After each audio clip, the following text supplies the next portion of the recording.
Have you ever noticed how quickly your mind jumps to the worst conclusion when someone seems different? A friend takes longer than usual to reply. Your partner sounds a little quieter. A coworker seems distant. And almost immediately, a thought appears. What did I do? For some people, this happens so often that it feels automatic. Someone's energy changes, and their brain instantly starts searching for a mistake they must have made. The silence becomes rejection. The distance becomes anger. The neutral expression becomes disappointment. And before they know it, they're carrying anxiety that may have never belonged to them in the first place. If this sounds familiar, you're not irrational. You're responding to something deeper. Because most people who constantly assume others are upset with them aren't simply overthinking. They're protecting themselves from a danger they learned to expect. And understanding why can change the way you see yourself forever. Many people grow up in environments where other people's emotions feel unpredictable. Maybe someone in your life became angry without warning. Maybe affection disappeared when mistakes were made. Maybe tension filled the room before anyone said a word. Over time, you learn something important. Fais attention. Watch closely. Notice every shift, because your safety depended on it. When that happens repeatedly,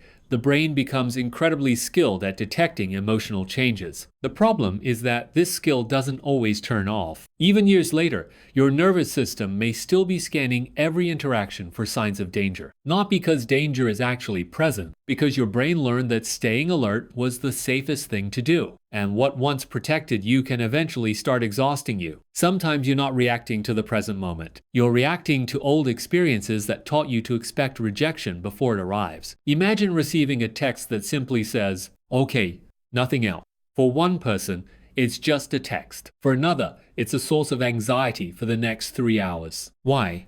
Because rejection-sensitive people don't just process information differently, they process uncertainty differently. When information is missing, the brain fills in the gap. And unfortunately, it often fills those gaps with fear. Instead of thinking, they might be busy. The mind says, they're annoyed. Instead of, they seem tired. The mind says, they're upset with me. The brain chooses the explanation that feels most familiar. And if criticism or rejection has been a repeated experience, those explanations become the default setting. Not because they're accurate, because they're expected. You send someone a message. They don't respond for several hours. At first, you're fine. Then the questions begin. Did I say something wrong? Were they offended? Should I send another text? Should I apologize? Meanwhile, the other person is simply at work, taking a nap, driving, or dealing with their own life. But your nervous system has already created a story. And stories feel real, even when they're incomplete. One of the hardest parts of this experience is that you become incredibly observant. You notice tiny changes most people miss. A shorter reply, a different facial expression, a pause before someone answers, a slight shift in tone. You pick up on everything. People often call this being sensitive, but in reality, it's often hypervigilance. Hypervigilance happens when the brain becomes trained to constantly search for threats. The problem is that once you're looking for danger everywhere, you'll eventually start finding it everywhere, even when it isn't there. A tired face becomes proof someone is angry. A quiet moment becomes evidence something is wrong. A distracted conversation becomes confirmation that you're being rejected. The mind begins connecting dots that may not actually belong together. Being highly aware doesn't always mean you're seeing reality clearly. Sometimes it means fear is acting like a filter.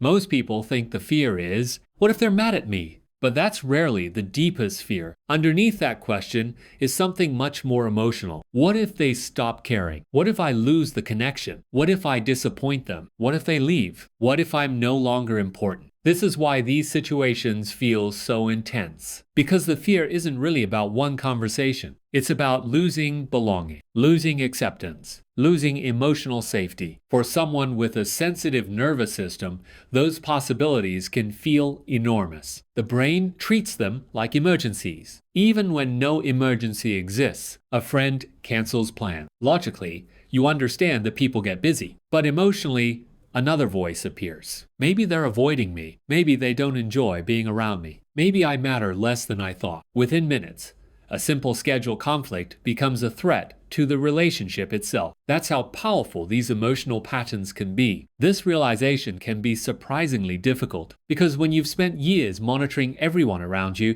you start assuming their emotional state is somehow connected to your action. But people carry entire worlds inside them. Stress, financial worries, family problems, exhaustion, health concern, personal struggles they never mention. Sometimes the person who seems distant is fighting a battle you know nothing about. Sometimes the quiet person is overwhelmed. Sometimes the short reply is simply a reflection of a hard day. And sometimes silence is just silence. Not rejection, not anger, not disappointment, just silence. The challenge is learning to leave room for possibilities beyond the ones fear immediately provides. The next time you assume someone is upset with you, ask yourself, what actual evidence do I have? Am I responding to facts or interpretation? Could there be another explanation? Have I felt this fear before in other situations? What would I tell a friend who had the same concern? These questions won't eliminate anxiety instantly, but they create space between the feeling